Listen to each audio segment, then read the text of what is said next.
জাবালের রহমত হচ্ছে ওই পাহাড় যে পাহাড়ে সরাসরি রহমত নাজিল হয়। এই জায়গা থেকেই রাসূলুল্লাহ সাল্লাল্লাহু আলাইহি ওয়াসাল্লাম বিদায় হজের ভাষণ দিয়েছিলেন। আমি এই মুহূর্তে আছি আরাফার ময়দানে, জাবালে রহমতের পাদদেশে।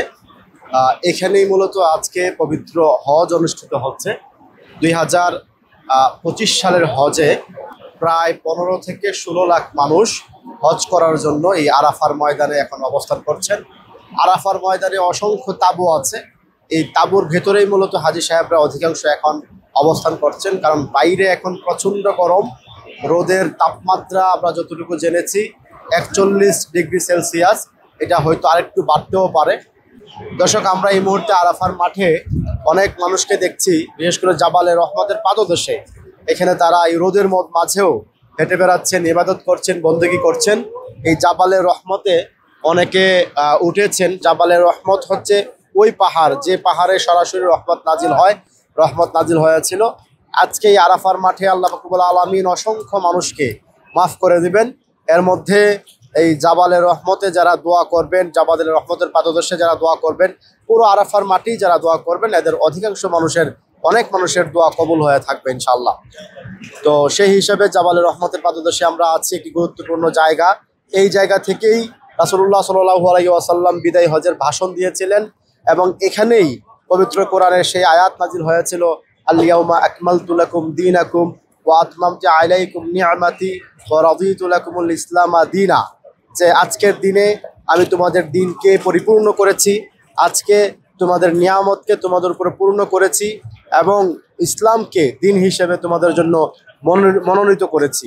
এবং ঐতিহাসিক বিদায় হজের ভাষণে রাসূলুল্লাহ সাল্লাল্লাহু আলাইহি ওয়াসাল্লাম যে শান্তির বাণী শুনিয়েছিলেন, যে ঐশী গ্রন্থের কথা এবং রাসূলুল্লাহ সাল্লাল্লাহু আলাইহি ওয়াসাল্লামের মানব জাতির উদ্দেশ্যে যে বাণী তিনি দিয়েছিলেন, সেই বাণী, সেই ভাষণ আজও বিশ্ববাসীর জন্য অমর ভাস্বর হয়ে আছে।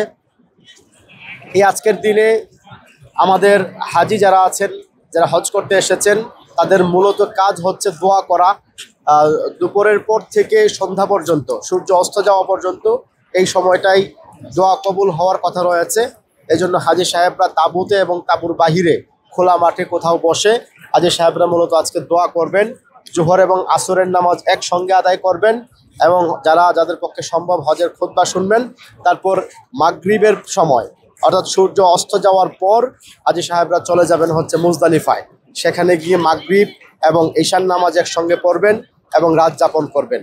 তারপরের দিন 10 জিলহজ হাজি সাহেবরা মুজদালিফা থেকে মিনাই জামারাই যাবেন।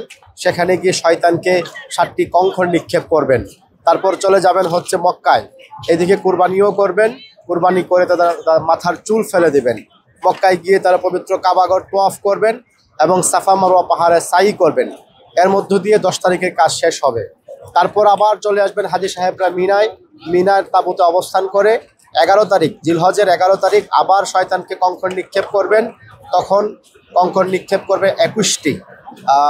10 তারিখে একটি শয়তানকে 7টি, আর 11 তারিখে এবং 12 তারিখে 3টি শয়তানকে 7টি করে মোট 21টি। 2 দিনে 42টি কঙ্কর আরও নিক্ষেপ করে 12 তারিখ কঙ্কর নিক্ষেপ করার মধ্য দিয়ে হাজিরা তারপর চলে যাবেন মক্কায় গিয়ে বিদায়ী তওয়াফ করার মধ্য দিয়ে হজের আনুষ্ঠানিকতা শেষ করবেন।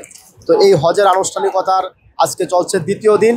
এই 2য় দিনে আরাফার মাঠে অবস্থান করছে হাজি সাহেবরা এবং সবচেয়ে বড় যে আমল এবং আরাফাই হচ্ছে হজের দিন ঘোষিত হয়েছে, এই দিনটি তারা পার করছেন। প্রিয় দর্শক, আপনারা দেখতে পাচ্ছেন হাজার হাজার মুসল্লি হজ পালনকারী এখানে আরাফার মাঠে এদিক সেদিক হেঁটে বেড়াচ্ছেন। এখানে মূলত দোয়া করা এবং এই স্মৃতিগুলো স্মরণ করে আল্লাহ রাসূল সাল্লাল্লাহু আলাইহি ওয়াসাল্লামের ঐতিহাসিক সফরের কথা, বিদায় হজের কথা মনে করে হাজী সাহেবরা আল্লাহর দরবারে নানাভাবে আকুতি বিনতি করছেন। প্রিয় দর্শক, আরাফার মাঠের ঐতিহাসিক খুতবা ইতিমধ্যে সম্পন্ন হয়েছে। আজ খুতবা দিয়েছেন পবিত্র কাবা শরীফের প্রসিদ্ধ ইমাম ডক্টর শায়েখ সালেহ বিন হুমাইদ। খুতবায় তিনি বিশ্ব উম্মার জন্য দোয়া করেছেন, বিশ্ব উম্মার করণীয় সম্পর্কে আলোচনা করেছেন, ফিলিস্তিনি মুসলমানদের জন্য দোয়া করেছেন। আমরা দেখতে পাচ্ছি আরাফার ময়দানে বিশেষ করে জাবালের রহমতের পাদদেশে লাখো হাজি এখানে সমস্বরে বলছেন লাব্বাইক আল্লাহুম্মা লাব্বাইক, লাব্বাইক লা শারীকা লাক লাব্বাইক, ইন্নাল হামদা ওয়ান নি'মাতা লাকা ওয়াল মুলক লা শারীকা লাক। এই তালবিয়ার মধ্য দিয়েই মূলত হাজী সাহেবরা আরাফার মাঠে নিজেদের উপস্থিতি জানান দিচ্ছে এবং বিভিন্ন দোয়া এবং ইবাদতে মশগুল থেকে এই দিনটি পার করছে। আমিন ইকবাল, মক্কা থেকে সময়ের আলো।